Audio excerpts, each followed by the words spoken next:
Number 1, it says graph y equals 1/4 to the power x. So I'm going to go ahead and make my table here on my screen.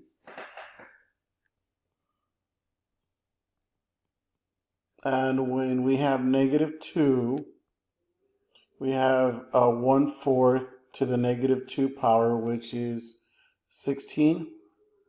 When it's -1, we have 1/4 raised to the -1 power, which is 4. When it's 0, you have 1/4 raised to the 0 power, which is 1. When it's 1, it's going to be 1/4, which is 0.25. When it's 2, it's going to be 1/4 raised to the second power, which in this case, it's going to be 0.0625. So let's go ahead and graph this. So we have -2 is 16, it's off the chart. -1 is 4, 1, 2, 3, 4. 0, 1, 1 1/4. And you notice the y values are decreasing. So this is an example of exponential decay.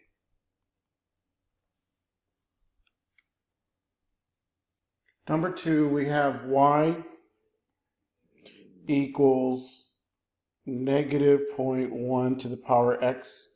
And we know that when x is -2, it's going to be -100.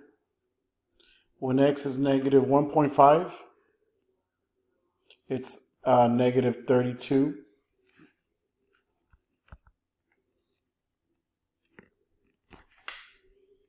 When x is -1, it's going to be -10. When x is -0.5, and all I'm doing is I'm inputting it, it's -3.16. 0 is -1.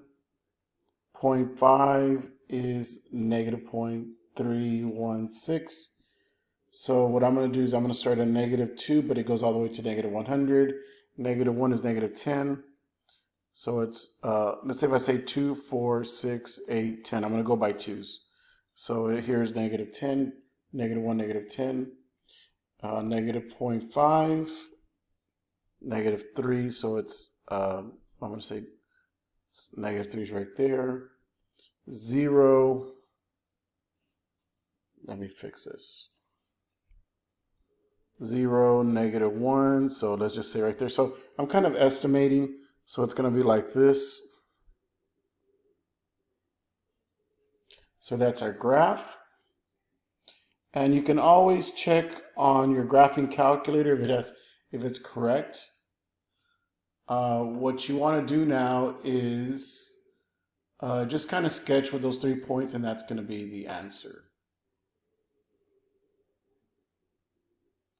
So I'm going to do number 3. We have y equals -1/2 raised to the power x, and it's graphing. I went ahead and typed this into the calculator, and these are the x and y values that I got. So I have -2, 1, 2, 3, 4. So we have -2, -4, -1, -2, 0, -1, 1, -0.5, 2, and so it looks like this.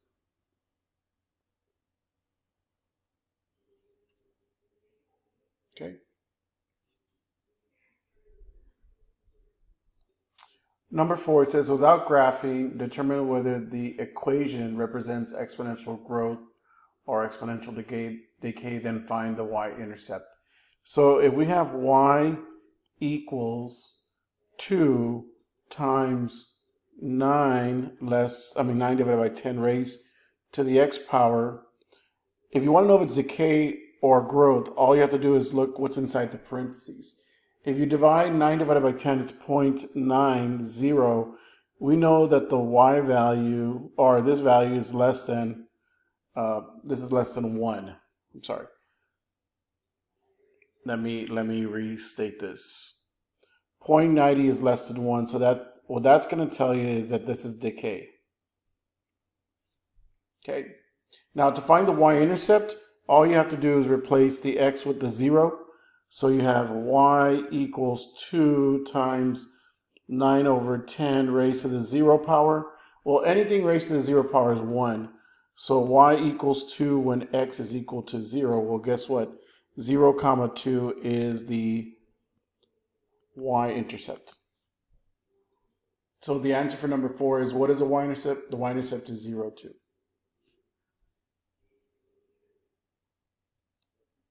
If we look at 5, we have y equals 4.1, and then you have 0.72 is raised to the x power. Well, you have to observe what's inside the parentheses. You see that 0.72, it's less than 1? That's an indicator that it's decay. So there's a decay model. Now, to find the y-intercept, all you have to do is say, what is a y value when x is 0? Anything raised to the 0 power is 1, so guess what? Y equals 4.1 when x equals 0. 0, comma 4.1 is the y-intercept.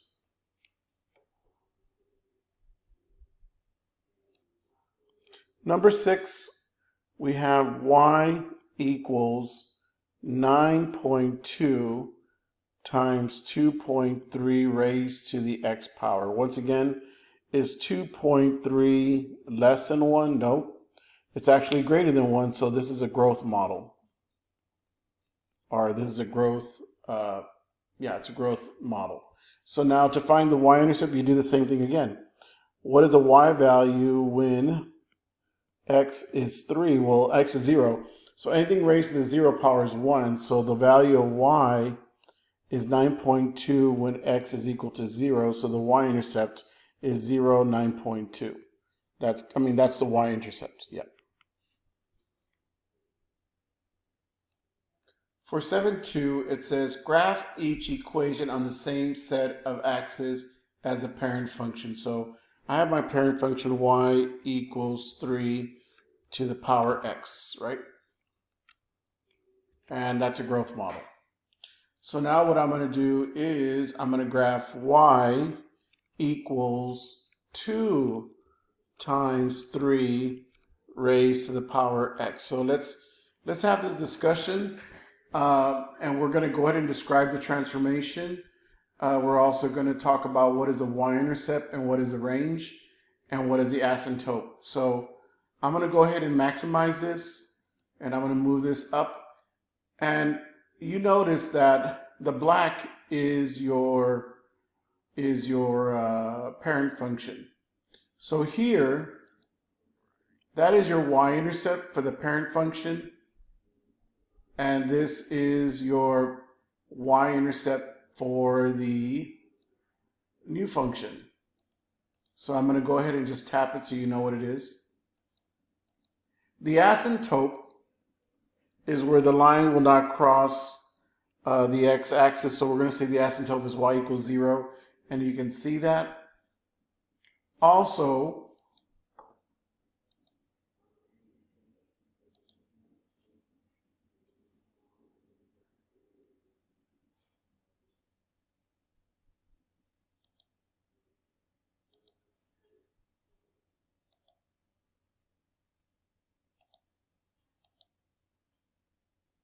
the range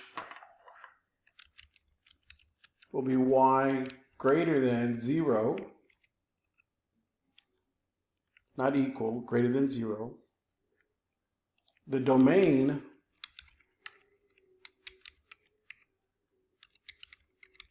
is all real numbers. Okay. I got to figure out what else we need to. So we know the range is greater than 0. We know the domain is all real numbers. I'm going to go ahead and pause it. The problem was asking for the y-intercept, and I already gave you the y-intercept here. And I'm going to go ahead and try it. The y-intercept is 0, 2. The other one is 0, 1. The range is y greater than 0, and the domain is all real numbers. The asymptote is y equals 0. That's the asymptote. One last thing before we go to the next problem. There was also a vertical stretch. And you can see that in the table. If I come over here and I do a table, you notice that the values are increasing by 2. 2 times 3 to the power x. So that's that's going to be the transformation. We're on number 8. We have y equals 1/2 times 3 to the power x. The transformation is going to be vertical compression. Okay.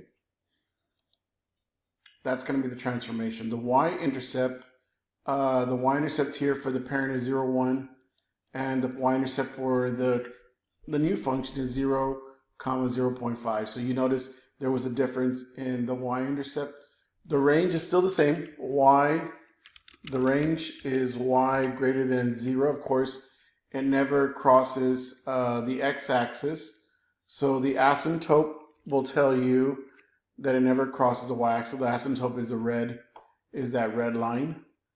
And those are all the ideas that you needed to answer for question number, this was number 8.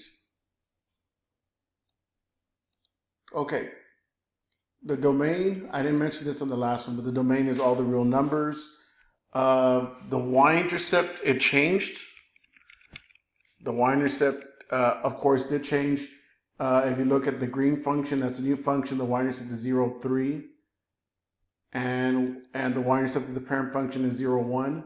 Now, the asymptotes did change. The asymptote for the parent function is y equals 0. The asymptote for the new function is y equals 2. You notice the asymptote moved up. And that was a transformation. It vertically moved up 2 spaces. The range is different.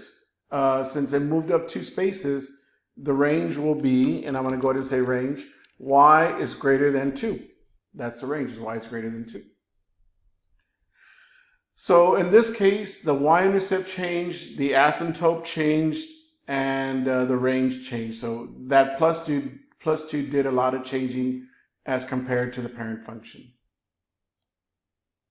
Okay, number 10, it says we're going to compare y to the y equals 3 to the power x, and we're going to compare y equals 3 to the power x plus 2. And you notice the transformation was a horizontal shift to the left, right? Horizontal shift to the left. The domain is the same. It's all real numbers. The y-intercept, I'm going to have to go all the way up here. The y-intercept did change. It's 0, 9 compared to 0, 1. The y-intercept did change. The range stayed the same. The range is y is greater than 0. And the asymptote is still the same, y equals 0. It didn't say because it stayed the same because there was no vertical change, okay?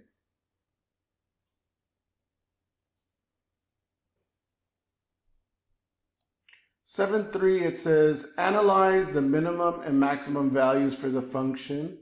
And so what I'm going to do is I'm going to say f of x equals e to the power x. And I'm going to make a table. And I'm going to start with my minimum. In this case, it's -3 or -3, -2, -1, 0, 1, 2, and let me go ahead and make this bigger here. 2, 3, 4. That's our interval. We go from -3 to 4, and just by looking at the table, you look at what x is equal to 4, and that tells you that's the maximum value. And then the minimum value is -3, 0.05. So the answer for number 11, when it's asking what is the max and min value over this interval, the interval is from -3 to 4. The maximum is going to be 4, 54, and the minimum is -3, 0.05. Now I'm going from 3 to 5, that's the interval. And you notice that the minimum still occurs at 3 and the maximum occurs at 5, 148, and the minimum is 3, 20.09.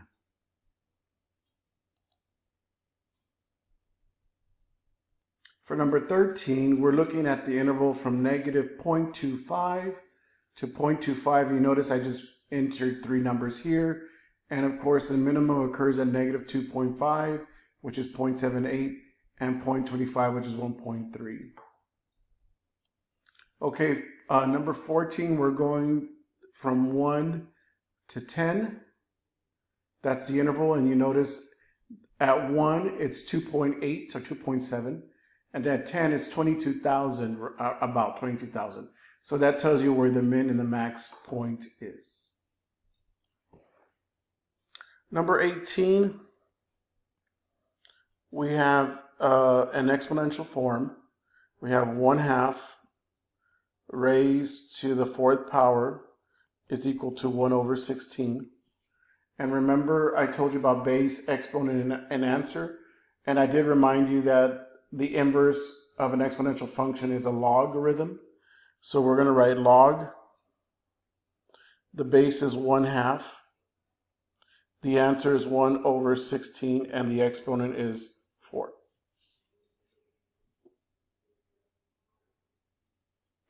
Number 19, I'm just going to go ahead and go forward. 19, we have 49 is raised to the 1/2 power is equal to 7. So the inverse, once again, is the logarithm. So we write log. The base is 49. The answer is 7. 1/2 is the exponent. That is 1/2. We're talking about square root, just so you're aware. Okay. 20. We have 1/3 raised to the power negative 3 is equal to 27. So we're going to go ahead and write log. The base is 1/3. The answer is 27. And we're going to have a negative 3 right here as an exponent. Before you evaluate 21, I recommend you write it as an exponent in exponent form. Its inverse, 10 to what power gives you 1,000? I know 10 squared is 100. How about 10 to the 3rd power? So for 22, I recommend converting it into exponential form. So 4 to what power gives you 256? And the 21 was 3. 4 to the 4th power gives you 256. Okay. 24. Oh, 23. We have log. And the base is 27. And we want the answer to be 9. And we want to know the exponent. So we have 27 raised to a power gives you 9. Now, here it's kind of weird because you're going from 27 to 9. So you're going to have to be dealing with roots. So you can try square root. Of course, you know that's not going to work. Or you can try a cube root. And of course, the cube root did not work.